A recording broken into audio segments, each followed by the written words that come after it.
So we have yet another edition of Confused Americans in Europe, otherwise known as American Living Vicariously Through Other Americans. So without further ado, let's get into this first video. POV, you bring your American boyfriend to a Swedish gym for the first time. What? Why are there shoes all over the place? Because we take off our shoes in Sweden. You have to take them off before you walk in there? Yeah? Shoe covers. What the heck? This is so crazy.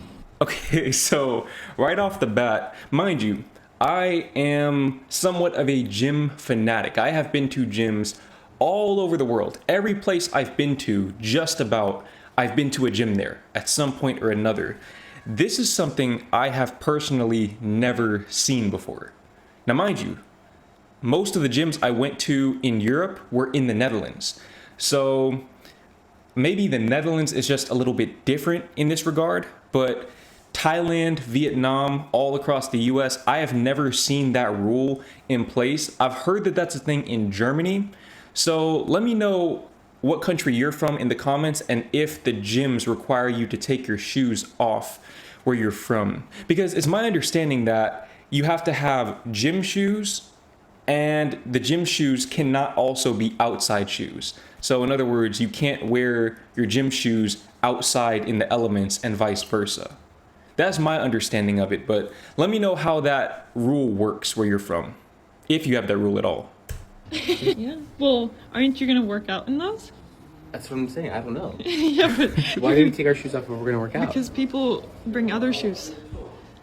They wear other shoes and then they change to their gym shoes. Oh, okay. That's...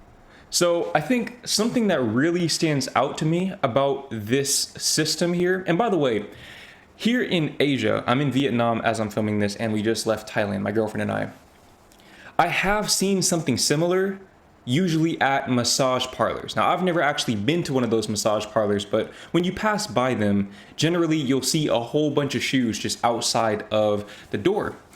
And the thing that strikes me as, I'm not going to say odd, but fascinating about that is whether it's in the gym in Sweden or at the massage parlors in Asia, I don't think this really makes sense to Americans because in our minds, if you leave your shoes unattended like that, people are going to steal them, especially if you have very, very expensive shoes. And that's kind of something that I've noticed as well in the US compared to pretty much everywhere else that I've been, is that sneaker culture is not nearly as prominent in other countries as it is in the US. Maybe in other countries that I have not been to, but in the Netherlands, for example, you don't see a whole lot of people, especially young people, wearing shoes that are $500 plus. You just don't really see a whole lot of that because people in Europe and especially the Netherlands tend to be a lot less materialistic.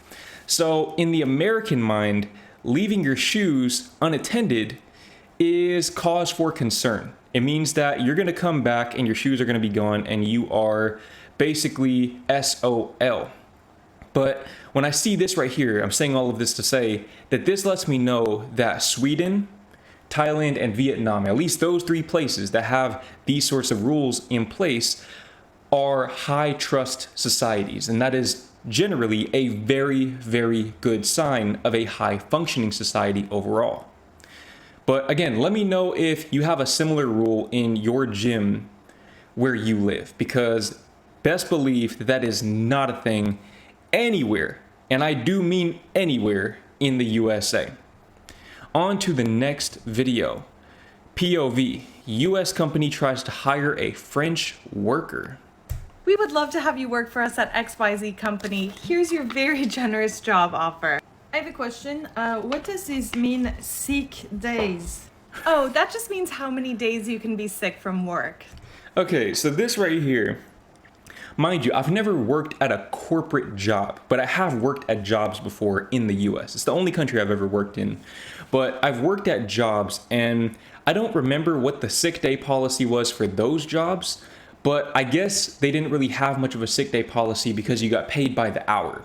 I think that when you get into salaried positions in the US, and by the way, I'm not justifying this at all because I think it's absolutely ridiculous, but I guess the way that they see it is that if we're going to pay this person a fixed amount and they're just going to miss 2 months of work because they're sick, then they could be trying to game the system. But ultimately, again, it's absolutely ridiculous because sometimes people do get sick for 2 months or 6 months or 2 years even.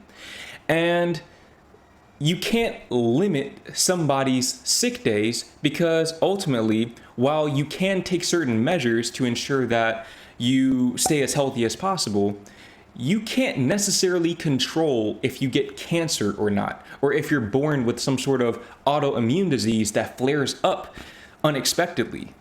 You can't really control those variables all the time. I'm saying all of this to say that it just doesn't make any sense. It makes no sense. I see kind of the idea behind it, but there should be measures in place to take that into account in any high functioning society, in my opinion. If I'm sick, I'm sick. I'm not planning to be sick. Do I not just give you a doctor note? Sure. That right there is the measure. Require a doctor's note.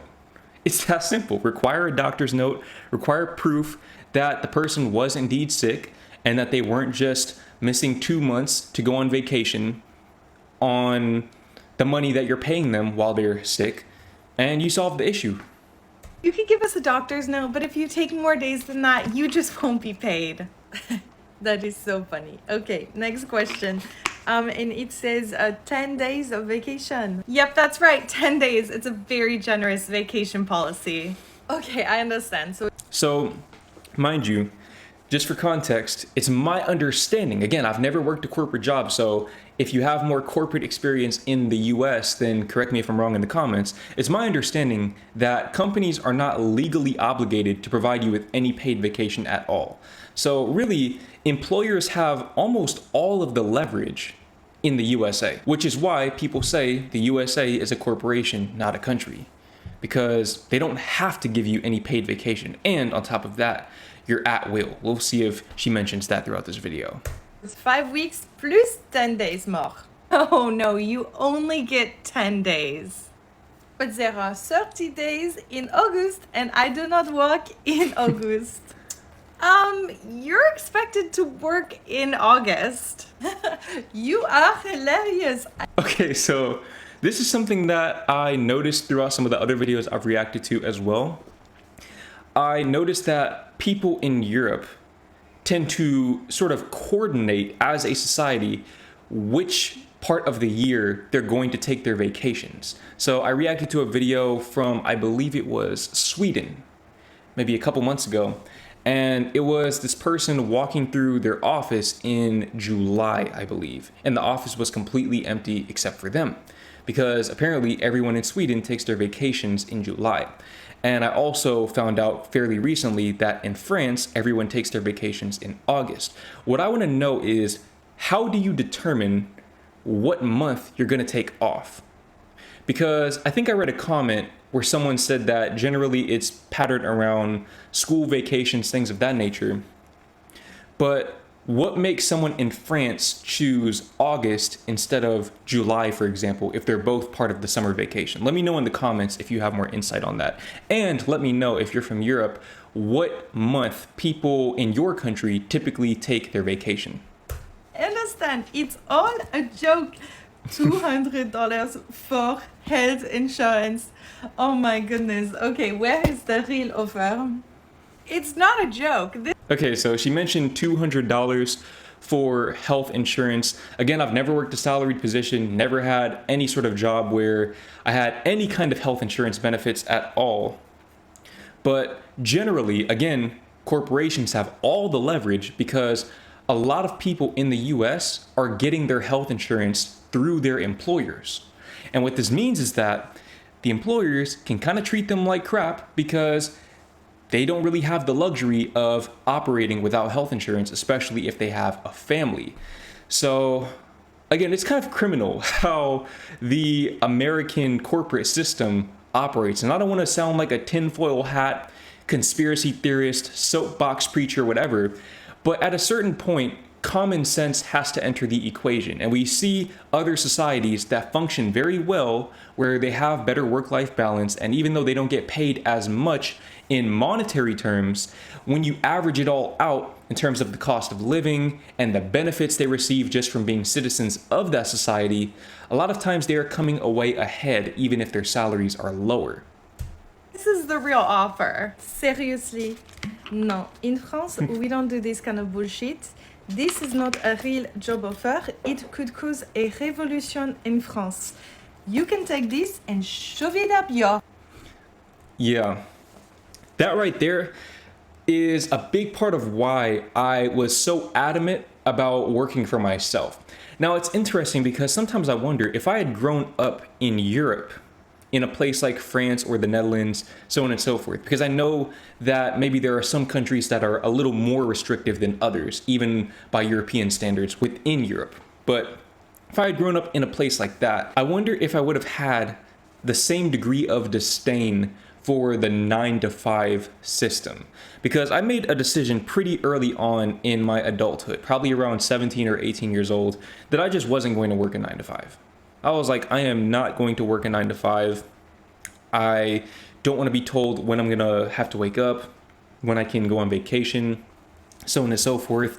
Also, growing up, my dad wouldn't let me get my ears pierced because he told me that people wouldn't hire me if I had earrings, things like that. I was like, okay, I am not going to work a 9-to-5. Let me know if that's a thing in Europe, because I have a lot of trouble believing that that would be an actual issue.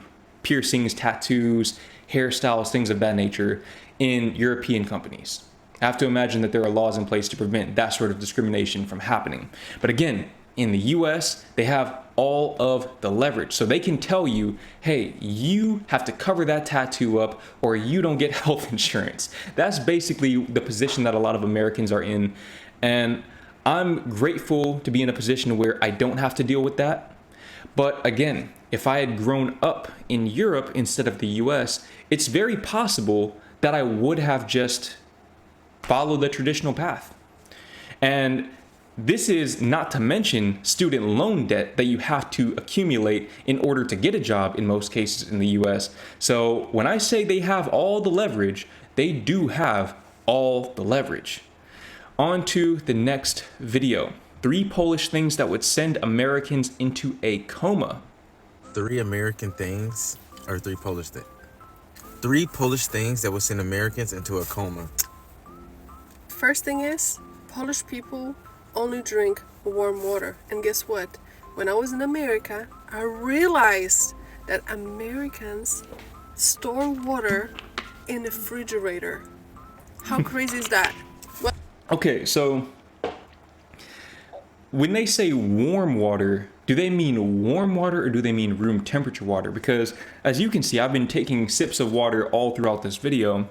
My water is room temperature. I pretty much exclusively drink room temperature water. To me, that is the most ideal. I don't ever drink warm water. Maybe there's kind of a language barrier sort of mistranslation in that. If you're Polish, then please enlighten me because I've never heard of that one before, drinking warm water. But it's definitely a thing that I noticed being in Europe was that people don't drink ice cold water most of the time. People don't drink ice cold water. A lot of times people just get water directly from the tap.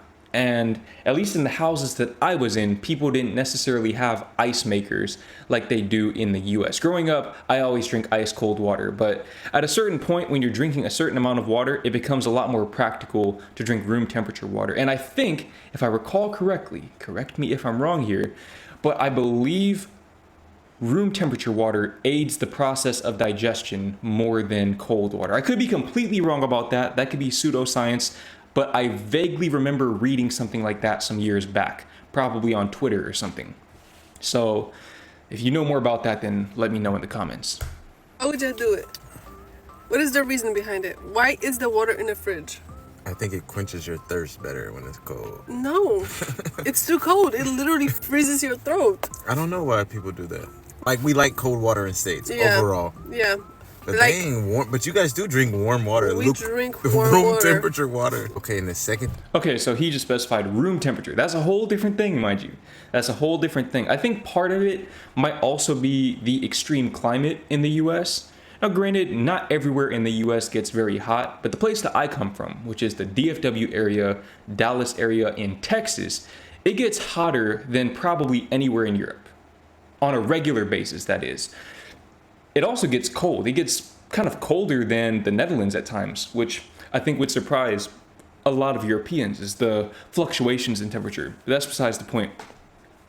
You can't have room temperature water in a place like that because room temperature water quickly becomes warm water. That was the whole thing growing up, where I would be outside playing basketball, it'd be hot outside, and I have my water bottle, and after a couple hours, the water would become warm because it's hot outside. So naturally, it's going to take on the temperature of the air, or at the very least, it's going to trend in that direction. And there is nothing worse when you are very thirsty and tired than drinking warm water. Oh my gosh, flashbacks. It's also a thing that you can't leave the water bottle in the car because the plastics will kind of melt into the water. But again, different discussion for a different day. But that's my theory, is that in a place like Texas or Arizona, for example, where the temperature is regularly reaching 48 to 50 degrees Celsius every single year for multiple weeks or months at a time, you pretty much have to refrigerate the water. But then a lot of Americans keep the AC on 24/7, especially in those parts of the country. So you can make an argument that it wouldn't be necessary because the water's not coming in contact with the outside air. So I don't know. I kind of just proved myself wrong there. Thing that will drive Americans crazy are the Polish photo radars. Just a camera in the middle of nowhere. There's a change of speed limit. You know, let's say 70 to 50. You will never see this photo radar until it's too late. Right. They send a ticket like a month, 2 months later. You already forgot that you did this. You get the ticket, you're like, when did I? It's actually the worst thing about driving in Poland. Yeah. Okay, so they have this in the Netherlands as well. This was one of my biggest culture shocks because when I got there, I was like, wow, people really follow the speed limit out here. That's interesting. In the US, people do not follow the speed limit, even police officers. Nobody really follows the speed limit exactly. But that's because they don't have those speed radars where basically, at least in the Netherlands, this is how it works. They have multiple speed radars along a road, and it will measure how long it took you to get from one radar to the next. And when I found that out, I was like, this place is living in the year 3000. I did not know that was even a thing. Because something else that I noticed was that there weren't a whole lot of patrol officers out and about. And in fact, in my whole time in the Netherlands, I don't think I ever saw someone get pulled over except for me. I got pulled over on my bike, ironically, for not having my light on. I think I already told that story in another video, but this blew my mind. This blew my mind because in the US, generally, the way that they catch speeders is they will have patrol officers usually hidden off on the side of the road in the shadows with their little radar guns, and that's how they catch people. They see if you're speeding, and if you go past the radar gun too fast, they light you up, they pull you over on the side of the road, and they give you a ticket.